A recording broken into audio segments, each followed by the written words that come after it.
एक अच्छा relation emotions के बिना नहीं चलता है। इसमें हम कभी खुश होंगे, कभी दुखी होंगे, फिर एंग्जाइटी होगा, डेस्परेशन होगा, फियर ऑफ लूजिंग होगा, इनसिक्योरिटी होगा। हर तरह के इमोशंस फील होते हैं एक लॉन्ग टर्म रिलेशनशिप में।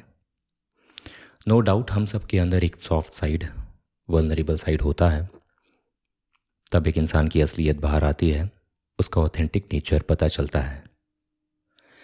किसी भी रिलेशन में एक इंसान को वल्नरेबल होना चाहिए या नहीं, अपनी वल्नरेबिलिटी शो करनी चाहिए या नहीं, इस पर बात करेंगे।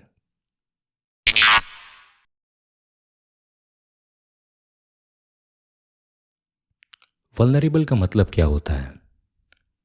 वल्नरेबल का मतलब होता है unsafe, who is in danger. Example, छोटे बच्चे वल्नरेबल होते हैं। किसी का एक्सीडेंट हो, इंजरी हो, तो वो फिज़िकली वल्नरेबल होगा। और किसी का रिलेशन ब्रेक होने से फॉर एग्ज़ाम्पल बुरा लगता है, तो वो इमोशनली वल्नरेबल होगा। जब हम रिलेशनशिप के बारे में बात कर रहे हैं तो हम इमोशनल वल्नरेबिलिटी के बारे में बात करते हैं। We are not emotionless robots, even if you try to pretend. और जो लोग एकदम टफ एक्ट करते हैं, अपने आप को परफेक्ट शो करते हैं, सिर्फ दो ही इमोशंस दिखाते हैं, हैप्पी और एंग्री। जैसा फिल्मों में दिखाया जाता है, alpha male without emotional intelligence of course, उस तरह बनने की कोशिश करते हैं। सबसे ज़्यादा मेंटल हेल्थ प्रॉब्लम्स भी इन्हीं को होते हैं,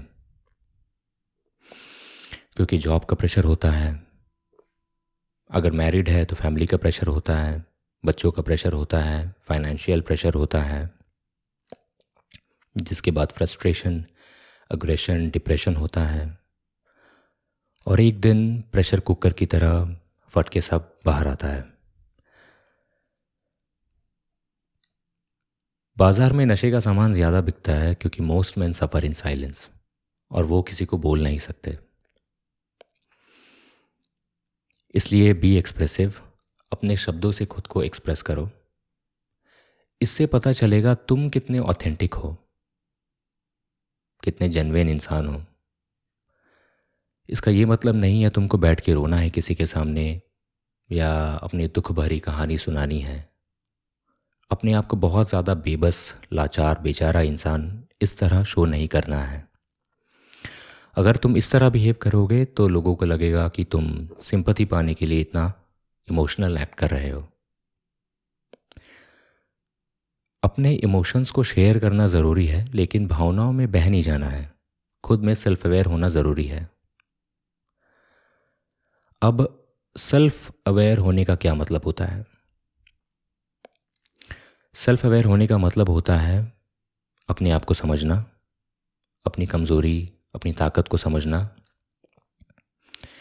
किसी भी सिचुएशन में तुम खुद किस तरह फील कर रहे हो, ये समझना सेल्फ अवेयरनेस होता है।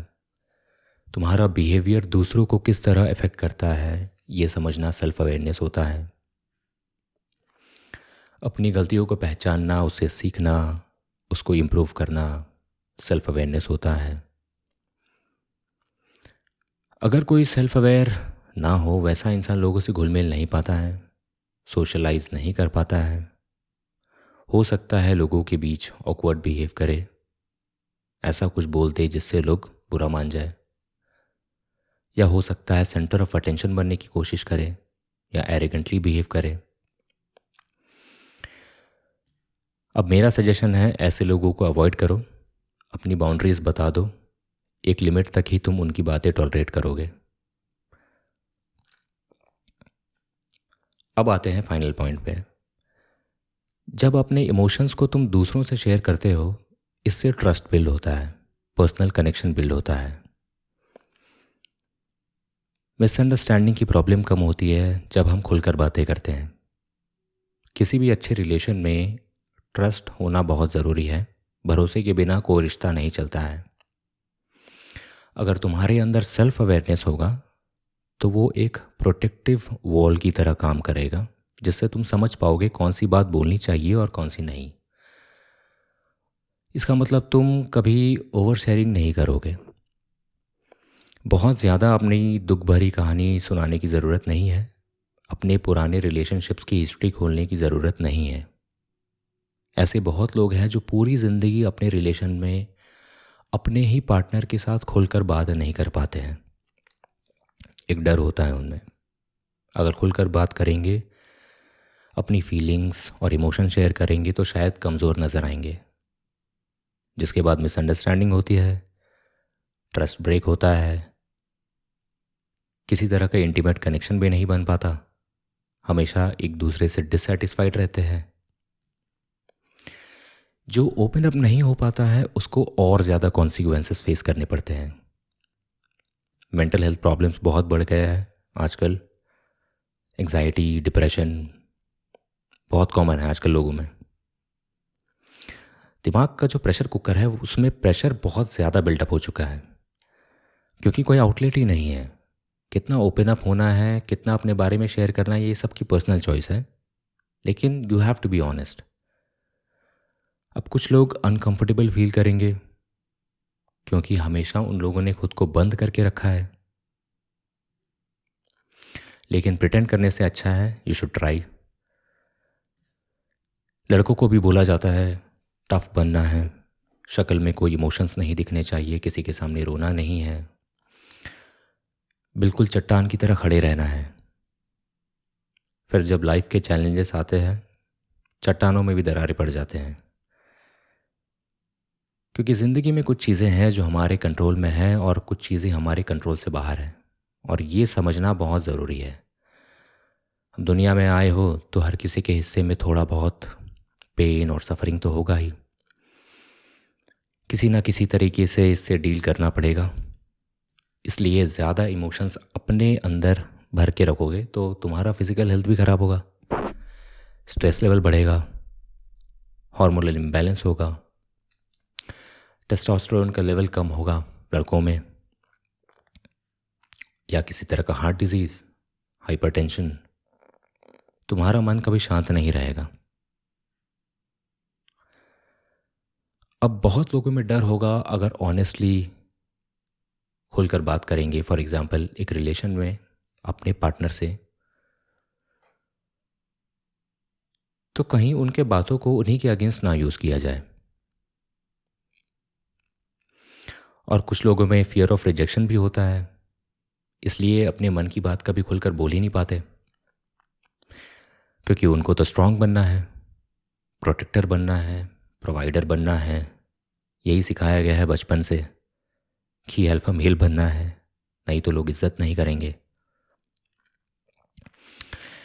लेकिन अगर तुम कॉन्फिडेंस के साथ ऑनेस्टली किसी भी सेंसिटिव टॉपिक पे अपने पार्टनर से बात करते हो, और अगर वो तुम्हारे बाउंड्रीज़ की रिस्पेक्ट नहीं करता है या करती है, या तुम्हारे प्राइवेसी की रिस्पेक्ट नहीं करता है, या जजमेंटल है किसी भी तरीके से, तो शायद उसने भी खुद को ठीक से अभी तक समझा नहीं है। उसमें इमोशनल मैच्योरिटी नहीं है, कोई डेप्थ नहीं है, इसलिए वो तुम्हारे लिए सही पार्टनर भी नहीं है। अब एक टाइम था जब एक आदमी को बोला जाता था, जब एक आदमी को उसके काम से जाना जाता था कि वो कितना प्रोवाइड कर सकता है, क्या प्रॉब्लम सॉल्व कर सकता है, या किस तरह का सिचुएशन हैंडल कर सकता है। अपना खुद का मेंटल हेल्थ सैक्रिफाइस करके सब कुछ फिक्स करने में लगा होता था। आदमियों के डिक्शनरी में तो इमोशन से जुड़े कोई वर्ड्स ही नहीं है, क्योंकि कभी बोलना ही नहीं आता, कभी बोला ही नहीं होगा उन्होंने। ऐसा नहीं है कुछ फील नहीं करते, सिर्फ एक्सप्रेस करना नहीं आता। और कुछ आदमी शांत रहते हैं तो लगता है वो इमोशनली अनअवेलेबल होंगे, लेकिन वो सिर्फ इमोशनली इलिटरेट होते हैं। एक नई लैंग्वेज सीखने जैसा है ये। अब दूसरों की फीलिंग्स और इमोशंस को भी हम तब समझते हैं जब हम पहले खुद को समझते हैं। तुम जैसे भी हो खुद को एक्सेप्ट करने लगते हो और तुमको पता होता है किस एरिया में खुद को इम्प्रूव करना है, और इसको बोला जाता है एम्पथी। एम्पथी बहुत ज़रूरी है एक रिलेशनशिप में। एम्पथी अपने आप में एक बहुत बड़ा टॉपिक है, तो इसके बारे में दूसरे वीडियो में बात करेंगे। Thank you.